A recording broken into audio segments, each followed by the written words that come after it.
Murad, right over here next to me. We are in this series looking at some of the mistranslations of the English Quran, not of the Arabic itself Quran. We're looking at how they translated from Arabic to English. And one of the things you need to do whenever, whether it's Arabic or whether it's English, you need to go back to the Arabic of the time period that the author intended. And one of the accusations we're getting, and that's why I want to bring up Murad quickly to shut this down before we go any further with any more of his episodes. The accusation is this, Murad. Who are you to say that the words have changed? How do you know that the words have changed? You're not there in the seventh century. You don't have a degree in archaic Arabic.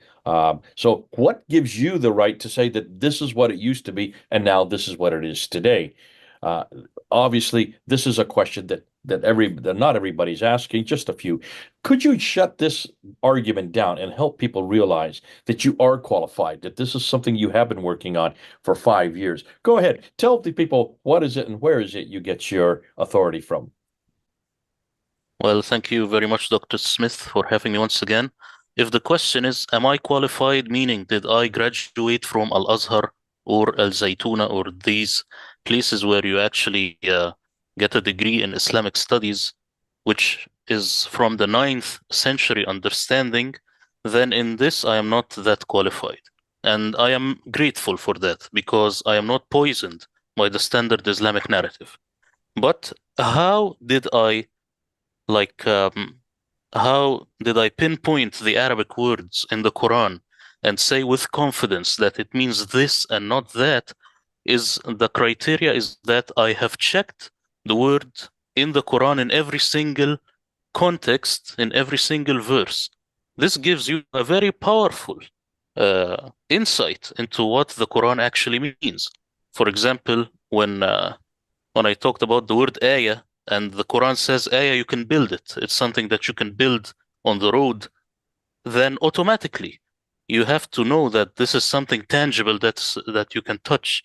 And I have given the word gay before. Gay used to mean someone who is flamboyant, and then now it definitely means homosexual. Mhm. So we do not have to go way back to prove something like this. It happened, the same thing happened with the Quran, because the Quran is probably written in the 8th century. That's if how far you can push it back. But with the Sunnah and the standard Islamic narrative, the furthest you can push it back would be the ninth and 10th century. So of course, like 200 years, a gap changes the wordings, changes the meaning altogether. That's why. And let me tell you just another thing is that this is an endeavor that I have done from scratch. And of course, it might be ridiculed at first, and people will not accept it at first because it's very new, a very new understanding for the words. Yes, sir. Okay, and I just want to bring up two things, just so people are aware.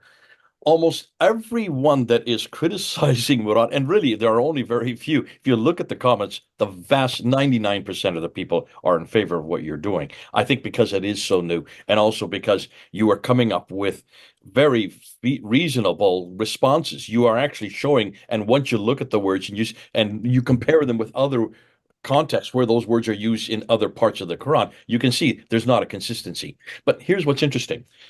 Those who are critical, remember what you're critical of. You're using modern standard Arabic. And even those of you who have come to me and say, wait a minute, it is the Quran that created the Arabic we use today. That is the problem. It's not that the Quran created those words. Those words existed before the Quran was written. Arabic existed long before the Quran was written.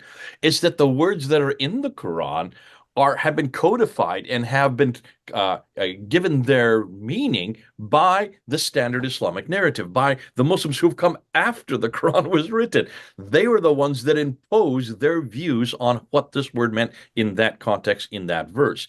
Because for many times it was because of a theological reasoning. We just went through a number of examples, two major examples of showing how they took biblical biblical stories and imposed it on the words they were there, though they were not being consistent elsewhere. So that's all you're doing. You're not going back and saying, I'm from the 7th century. I know exactly what these words mean from the 7th century. No one would be audacious to make that kind of comment.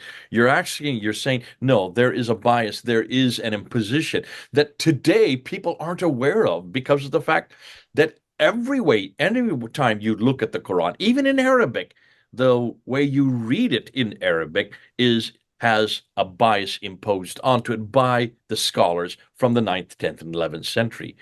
And so that's something that people need to know. I want to thank you for that. The second thing that we need to emphasize, and this you kind of implied it, and that is it happens in every language. This is not no language remains static.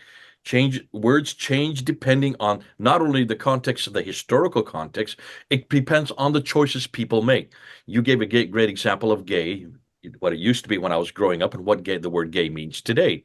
And in just a period of 50 years, it has changed completely. It almost means the exact opposite of what it used to be. That is what happens when languages have an imposition, when you have a group or a major organization that wants to change the meaning of a word, like the homosexual lobby has done, which is fine. There's nothing wrong with that. But we need to know when that change happened. We need to know why it happened. And then we will run along with it. If you don't know what it used to be, and you want to confront Murad today because he is now using a meaning that is maybe different than what you're used to. So those of you who are Arabic speaking, remember, it happens in every language. It also happens in Arabic. Arabic is not unique. And that's why what Murad is doing us a great favor, because he is actually going back to see the context that it's used right through the Quran. And many times he has seen that there's no consistency. You have to be consistent. And also, you have to be aware that there are imposition of meanings on words. I think that's all we need to say. Anything more you want to add to that, Murad? Yeah, just very quickly, we know that there is the standard Islamic narrative. We can call it the Sunni standard narrative also. When we talk about in the Quran, there is the surah of the fig. They say the fig and the olives, al-tin wa zaytun.